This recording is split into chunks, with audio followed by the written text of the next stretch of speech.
Ted Lasso, episode 5 of the second season. Now, it's hard to say what the best episode of this season has been because they've all been bangers. They've all literally had their impact and their moments, but I think this one could take the cake as being the best from this season.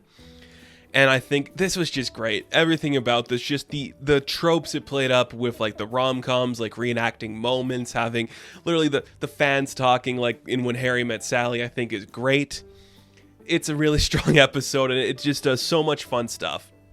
But one of the things, too, I noticed, and it really came into light when I watched this episode, was this kind of like underlying theme throughout all of these episodes so far, is we're dealing with like some of the like problems and the effects that the players are having as being like these larger than life athletes in this world. Like we're literally seeing, people like Danny dealing with like accidentally killing a dog, and we're seeing Jamie struggling to come back into this world. We're seeing Sam becoming a symbol for something he doesn't know if he believes in or not.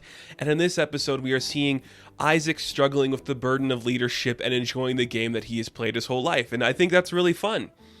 Because it's like we can do like the quiet, fun stuff and have it not be serious. And we're doing Christmas and all these rom-com stuff. But you see, like, all these players are actually dealing with these personal problems and figuring out what they need to, like, do to overcome them. I think that's a really cool thing to throw in here. It's just something I noticed when I watched this episode. It just added that extra layer to it. So, like I said, this episode, we see Isaac kind of struggling with the burden of leadership. They kind of lose another match. They're like, on the verge of irrelevancy and being downgraded even more. How is he going to get out of this slump to, like, lead his team? And we see, like, as they're, like, watching a replay of the game, we see that he's like, you guys are playing like shit. We got to play better. Well, that's one thing.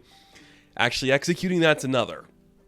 But Ted comes in with his classic Ted Lasso-isms, and he's like, you know what I believe in? The rom-communism, which is just, like... First off, it leads to a great debate over, like, the best actress in rom-coms. That's really fun.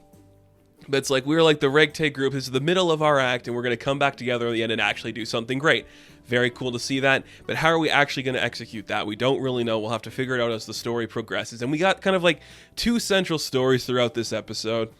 The first one being this story with Nate, which is, it's always great to see Nick Mohammed get like a little bit more to do in this show.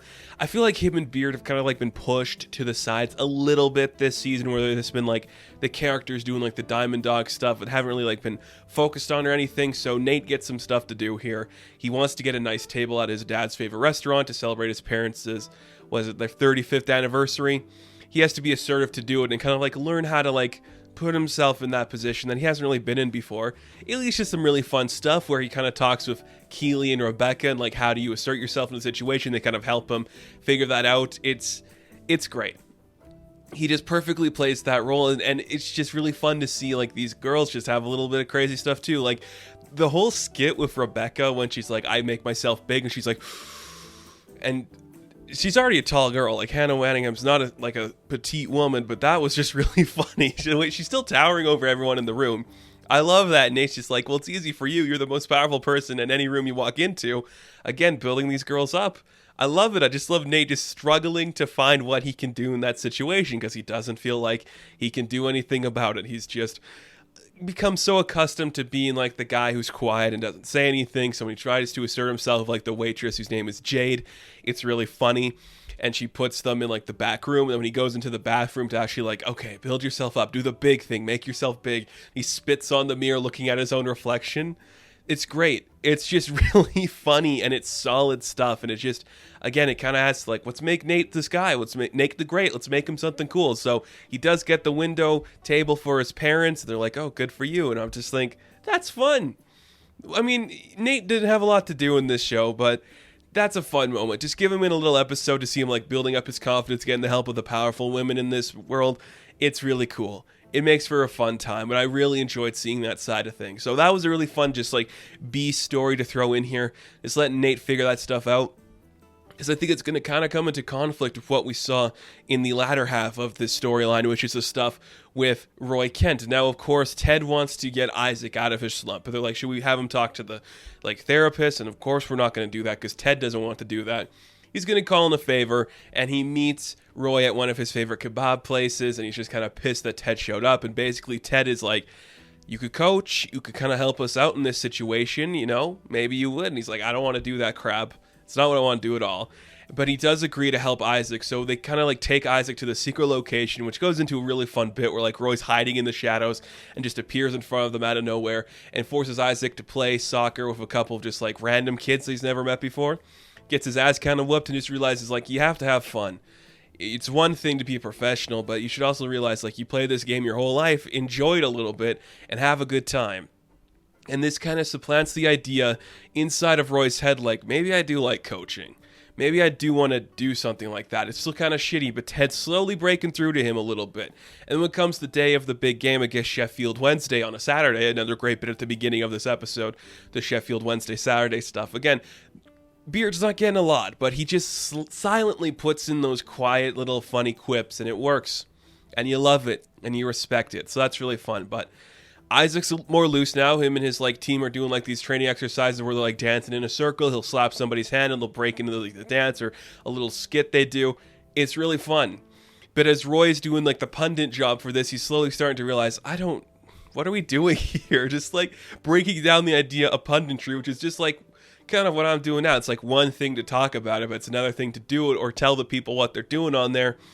And Roy has his like rom-com moment where he's like, I gotta get to the plane and tell them how I feel. So he literally like walks off the set. He's running down the street trying to get to the stadium, literally jumping in cabs, hopping on the back of bicycles, giving people like buttloads of money and watches to make it down to the stadium. He's trying to run inside just to get to Ted to tell him, I love you, before his plane takes off. Is he going to make it? Kind of. It's like pretty much right before the game, or it's like during the game. It's like early on in the game. He just literally walks onto the field, like snapping his knee back in place because it was like busted while he's walking up.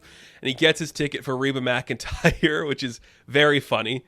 Very good skit. And he just walks in.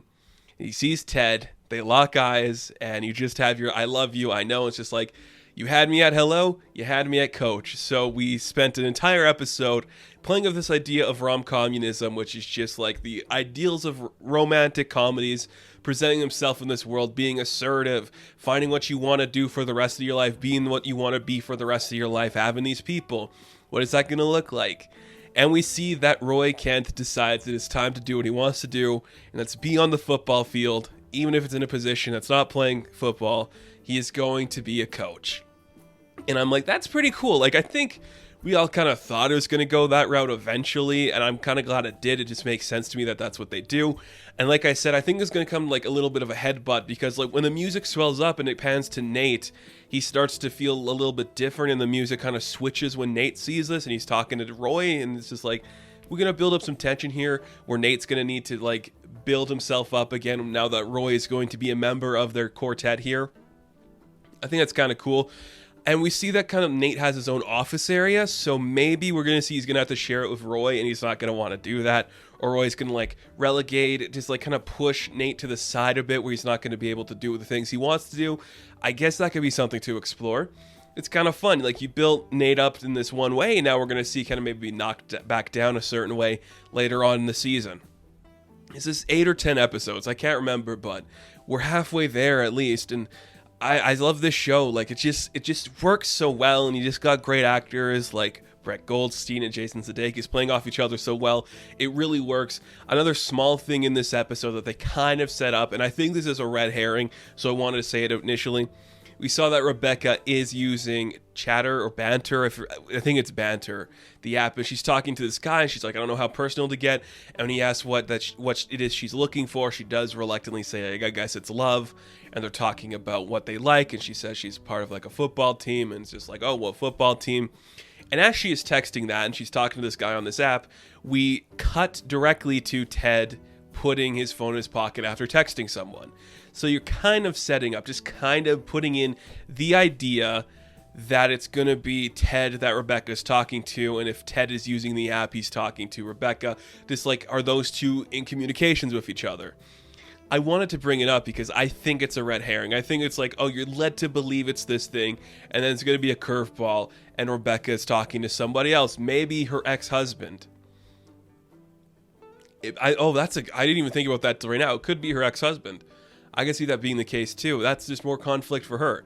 But I don't know if it's going to be Ted. If it is, I'm not going to be surprised. It could be an interesting route to play, but I'm not going to assume it's Ted right off the bat here because it seems a little too easy and too obvious for a show like this that does so hard to go in a different direction, just subvert your expectations in a clever and fun way, including doing homages to When Harry Met Sally. Like, this show, it just works. It just works so well. In this episode, one of the best, if not the best of the season.